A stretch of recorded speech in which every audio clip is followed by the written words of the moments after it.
Chandur municipality కేంద్రం పరిధిలో మన మాట ముచ్చట కార్యక్రమంలో చండూరు మండల కాంగ్రెస్ మహిళా విభాగం రాధమ్మతోటి క్షణార్థులు తల్లి మీ క్షణార్థులు. నమస్కారం అండి. తల్లి, ఈరోజు మన మునుగోడు నియోజకవర్గం రాజగోపాల్ రెడ్డి సార్ చేసే అభివృద్ధి పనుల గురించి మాకు ఇంత చెవుల పడి ఇట్లా పడి వచ్చినాం. జర మరి ఏమన్నా మంచి పనులు ఏమున్నాయో సార్ జర చెప్తారా? చాలా చేసినండి. ఒక్క మంచి పని అంటే చెప్పగలుగుతాం. నమస్తే అండి, నా పేరు రాధారెడ్డి. మండల్ మహిళా ప్రెసిడెంట్ అండి నేను. సార్ చేసే పనుల గురించి ఒక్క పని అంటే చెప్పగలుగుతాం. ఎన్నో చేస్తున్నారు, ఎన్నో అభివృద్ధి చేస్తున్నారు. కంటి వైద్యం అయితేంది, విద్య అయితేంది, ఇంకో నెక్స్ట్ ఒకటి బస్సు ఇక్కడ మునుగోడు నుంచి వెళ్ళి చండూరు నుంచి వెళ్ళి మునుగోడుకి వెళ్ళే బస్సు ఒకటి, అదొకటి అయితేంది. ఇప్పుడు ఇంకొకటి ఇప్పుడు పిల్లలు పేద పిల్లలు అంటే ఆపరేషన్స్ అంటే హార్ట్ ప్రాబ్లమ్స్, ఇలాంటి ప్రాబ్లమ్స్ ఉన్న వాళ్ళకైతేంది చాలా మందికి చాలా విధంగా సార్ హెల్ప్ చేయడం జరిగింది. అలాగే లక్ష్మీ మేడం కూడా సుశీలమ్మ ఫౌండేషన్ ద్వారా సారు మేడం ఇద్దరు ఆ ఫౌండేషన్ ద్వారా చాలా మందికి చాలా మంచి చేయడం జరుగుతుంది.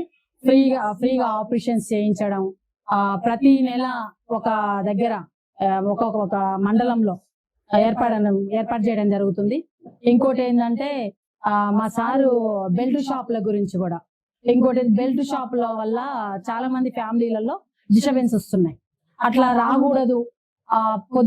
ఉదయం నుంచి సాయంత్రం దాకా కష్టం చేసుకొని సాయంత్రం టైంలో పొల్లలిస్తే ఏమైనా తాగొచ్చు. కానీ కొంతమంది కంటిన్యూగా అదే పనిలోకి పోకుండా కంటిన్యూగా అదే పనిలో ఉంటున్నారని ఈ వైన్ షాపులను కూడా మధ్యాహ్నం 1 తర్వాతకే ఓపెన్ చేయించడం జరిగింది.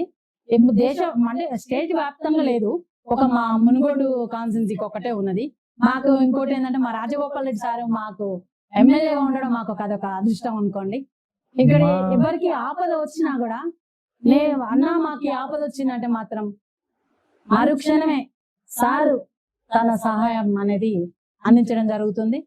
ఇంకోటి ఇప్పుడు ఇల్లు కట్టుకొని వాళ్ళు ఉంటారు, ఇందిరమ్మ ఇల్లులు వచ్చినాయి. ఆ ఇందిరమ్మ ఇల్లులో కూడా కొంతమందికి కట్టుకోలేని పరిస్థితిలో ఉన్నారు, వాళ్ళకి కట్టించడం. ఇంకోటి వృద్ధాశ్రమం అనేది ఒకటి ఏర్పాటు చేయడం జరిగింది. అది ఎలా ఉందంటే మన ఇంట్లో కూడా అలా ఉండదు, అంత మంచిగా ఏర్పాటు చేయడం జరిగింది వృద్ధులకి. మేము అదృష్టవంతులు. ఇంకోటి ఏంటంటే మా సార్కి మంత్రి పదవి ఇస్తా అంటున్నారు. రేవంత్ రెడ్డి అన్న మంత్రి పదవి ఇస్తాం అని చెప్పేసి ఇంతవరకు మంత్రి పదవి దాని గురించి ఎలాంటి చర్చలని ఇంకా జరగట్లేదు. మా సార్కి ఇంకా మంత్రి పదవి ఇస్తే ఇంకా దేశవ్యాప్తంగా కాదు ప్రపంచ వ్యాప్తంగా మార్మోగేంత ధైర్యం అనేది మా సార్ దగ్గర ఉంది. చేయగలుగుతారు. సింగిల్ గానే ఏదైనా సరే పోరాడగలుగుతారు. భయం అనేది లేదు. ఆ రాజ్యాంగంలోనే ఉన్నది. రాజ్యసభ అనేది ఒకటి సార్ ఆయన పేర్లోనే ఉన్నది. రాజ్యసభ అనేది అంటే ఆయన ఎంత ధైర్యం అనేది చూడండి. ఎంత మంది ఎమ్మెల్యేలు ఉన్నా ఏమున్నా సార్ ఒకటి మునుగోడుకు సంబంధించింది ఏదైనా ఎవరి దగ్గర పోయి నేను తల ఉంచను, నేనే సొంతంగా చెప్పుకుంటా అని చెప్పేసి సారే చేయడం జరిగింది.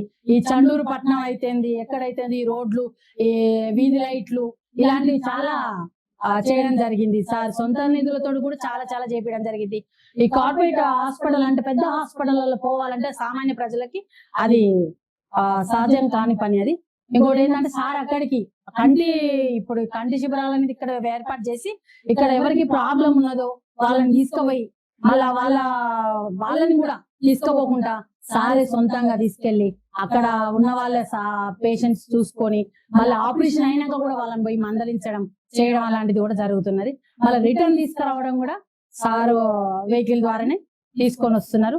ఇంకోటి ఏంటంటే పిల్లలకు ఇప్పుడు first prize, second prize, third prize government స్కూళ్ళలో చదివే వాళ్ళకి ప్రైజులు కూడా అంటే ఇట్లా గవర్నమెంట్ కూడా ఎంకరేజ్మెంట్ చేయాలని అంటే ఇలాంటివి ప్రైజులు పెడితే ఈ ప్రైవేట్ స్కూళ్ళలో చేర్పించే పేరెంట్స్ ఎవరైనా ఉన్నారో వాళ్ళు ఈ గవర్నమెంట్ స్కూల్ సైడ్ ఈ గవర్నమెంట్ విద్య అనేది కూడా వాళ్ళకి అర్థం కావాలని చెప్పేసి కూడా సార్ ఇలాంటివి కూడా చేస్తున్నారు. ఎందుకంటే ఆ పిల్లలకి సార్ వంతు సహాయం చేస్తున్నారు.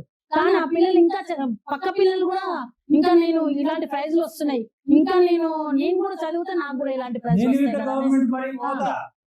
పోతాం అనేది మాట కూడా ఉందండి. ఆ. ఇంకా మా మునుగోడికి ఇంకా మా సార్ వచ్చి మాకు ఇంకా ఒక చాలా అదృష్టం మాకు రావడం అనేది. ఇప్పుడు ఈ ఒక్క మంత్రి పదవి మా సార్కి ఇస్తే మాత్రం ఖచ్చితంగా ఇంకా అభివృద్ధి ఇక్కడ దేశవ్యాప్తంగా అభివృద్ధి చేసి చూపిస్తాడు సార్. ఇక్కడ ఒక్క దగ్గరనే కాదు అంతటా చూసుకుంటాడు సార్. ఇది ఒకటి మేము రేవంత్ రెడ్డి అన్న గారికి మేము అడిగేది ఇది ఒక్కటే, మా రాజగోపాల్ రెడ్డి అన్నకి ఈ మంత్రి పదవి ఇచ్చి మా అభివృద్ధి అనేది ఒకటి కళ్ళతోటి మీరు చూడండి, మా సార్ ఏం చేస్తారు అనేది మీరు చూడండి. కానీ ఇవ్వకుండా నాంచడం అనేది మాత్రం కరెక్ట్ కాదు సార్. మేము అడుగుతున్నాం, మేము ఒక ఆడబిడ్డలం అడుగుతున్నాం, తెలంగాణ ఆడబిడ్డలం మేము అడుగుతున్నాం. మా రాజన్న గురించి మేము ఇది ఒక్కటే మిమ్మల్ని అడిగేది, వేరేది ఏం లేదు. మా సారు ఇక్కడ మునుగోడు ఇంత చేసుకుంటున్నారంటే మీరు స్టేట్ వ్యాప్తంగా ఇంకెంత మంచిగా చూసుకుంటారో మీరు ఒక్కటి ఆలోచించి రేవంత్ అన్న గారు మీకే మేము ఒక్కటి విన్నపం చేసుకుంటున్నాం. మాకు ఖచ్చితంగా మా రాజ్యానికి మంత్రి పదం మాత్రం ఖచ్చితంగా ఇచ్చి తీరాలి. నమస్తే. చండూరు పట్టణ కేంద్రంలో మన పట్టణ టౌన్ ప్రెసిడెంట్ కాంగ్రెస్ పట్టణ టౌన్ ప్రెసిడెంట్ పల్లవమ్మ శనార్థులు తల్లి శరణార్థులు తాత. అమ్మ ఏం సంగతి మరి రాజగోపాల్ రెడ్డి సార్ గురించి కొన్ని ముచ్చట్లు ఏమేమి అభివృద్ధి జరిగిందో చెప్పగలుగుతా? మాట ముచ్చట కార్యక్రమంలో ఖచ్చితంగా తాత. ముందుగా నా పేరు పల్లవి, చండూరు మున్సిపాలిటీ మహిళా కాంగ్రెస్ అధ్యక్షురాలిని. అయితే ముందుగా రాజగోపాల్ రెడ్డి అంటేనే అభివృద్ధి ప్రదాత. ఎందుకంటే అభివృద్ధి ఇంతకు ముందు ఉన్న పాలకుల కంటే, గత పాలకుల కంటే, అంటే కొన్ని సంవత్సరాలుగా నేను ఈ కాంగ్రెస్ పార్టీలో వర్క్ చేస్తున్నాను సార్. నాకు ఈ పార్టీలో చేయడం చాలా గర్వకారణంగా ఉంది. ఎందుకంటే రాజగోపాల్ రెడ్డి సారు ఆయన బాటలో నేను నడవడం. ఎందుకంటే ఆయన ఎక్కడుంటే అక్కడే ఆయనతోనే మా ప్రయాణం. ఎందుకంటే ఆయన చేసే మంచి పనులు ఒక్కటి కాదు, రెండు కాదు, ఒక్కటి అని చెప్పడం అంటే మెయిన్ గా దాంట్లో ఒకటి విద్య, రెండోది వైద్యం, ఇంకొకటి వైన్స్ గురించి. మెయిన్ గా ఈ మూడు మా మా మా కాన్స్టిట్యున్సీలో, మా మునుగోడు కాన్స్టిట్యున్సీలో వీటి గురించి కొన్ని చెప్పుకుంటా వస్తే, ఒకటి అభివృద్ధి అంటే చండూరు పట్టణం ఇంతకు ముందు ఎట్లా ఉందంటే రోడ్లు కానీ, వీధి లైట్లు కానీ, ఇవన్నీ కానీ చూసుకున్నట్టయితే గత పాలకుల కంటే మా సార్ ఎంత మంచిగా అభివృద్ధి చేసిందంటే రోడ్లు అద్దం లాగా. ఇంతకు ముందు బండ్లు రావాలంటే చండూరుకి చాలా భయంకరంగా ఉండేది రోడ్లు, కానీ ఇప్పుడు ఒక సాఫ్ట్ గా వెళ్ళిపోతున్నాయి. సిటీ ఒక హైదరాబాద్ మోడల్ చేసిండు మా సార్. చాలా అదృష్టవంతులు సార్. మా కాన్స్టిట్యున్సీకి రావడం మేము చేసుకున్న పుణ్యం, మా మునుగోడు నియోజకవర్గ ప్రజలు చేసుకున్న పుణ్యం. ఇంకా అడగండి. ఇంకా అమ్మ అట్నే బళ్ళు కట్టించినని అంటారు సార్. కట్టించిండు, చాలా బళ్ళు కట్టించిండు. ఇంకా ఆపదలో ఉన్న వాళ్ళకి ఆపద్బాంధవుడు అంటాడు మా సార్ని. ఎందుకంటే ఆపద ఉందంటే తలుపు ఎమ్మడే సార్ పేరు గుర్తుకొస్తుంది. ఎందుకంటే ఆయన చేసే అవి ఉన్నాయి కదా, అవి ఆయన చేసే కొన్ని కార్యక్రమాలు ఇంకా ఆపదలో ఉన్న వాళ్ళకి సహాయం చేస్తాడు సార్. ఇంత అంటే తన తోచినంత, ఎంత అంటే మనం అనుకున్న దానికంటే డబల్ మనం సహాయం పొందుతాం.